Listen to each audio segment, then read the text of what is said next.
সবাই যতক্ষণ আমার হাত ধরে থাকবেন ততক্ষণ আমি মাঠে থাকব। যেখানে আমার হাত ছেড়ে দেবেন আমি পরিষ্কার আপনাদেরকে ডেকে বলে দেব যে এই জায়গাতে আমার বাধা হচ্ছে।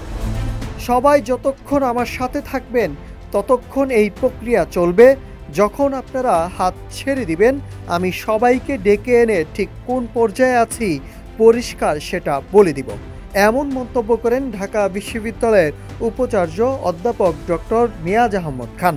23 আগস্ট ঢাকা বিশ্ববিদ্যালয়ের কালো দিবসের এক আলোচনা সভায় তিনি এসব কথা বলেন।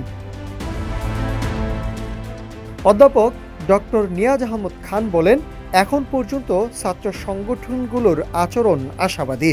নিজস্ব মতভেদ থাকা সত্ত্বেও তারা বড় পরিসরে ডাকসু নির্বাচনে অংশ নিচ্ছে, যা সাধারণ শিক্ষার্থীদের মাঝে আনন্দ ও উদ্দীপনা ছড়িয়ে দিয়েছে। তিনি বলেন, ঢাকা বিশ্ববিদ্যালয় কেন্দ্রীয় ছাত্র সংসদ নির্বাচন আয়োজনে যে কোনো পরিস্থিতিতেই একটি চ্যালেঞ্জিং কাজ।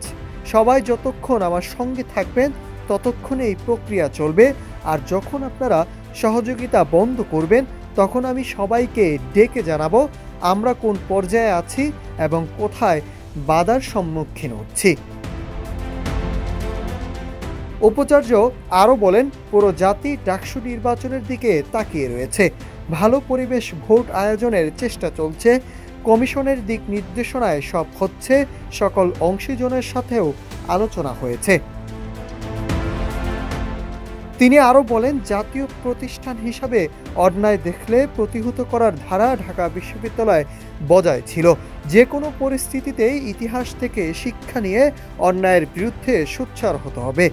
এ সময় সেনাবাহিনী সহ সকল অংশীজনদের একসঙ্গে মিলে কাজ করার আহ্বান জানান তিনি। Nahid Hasan, news desk, Ittefaq.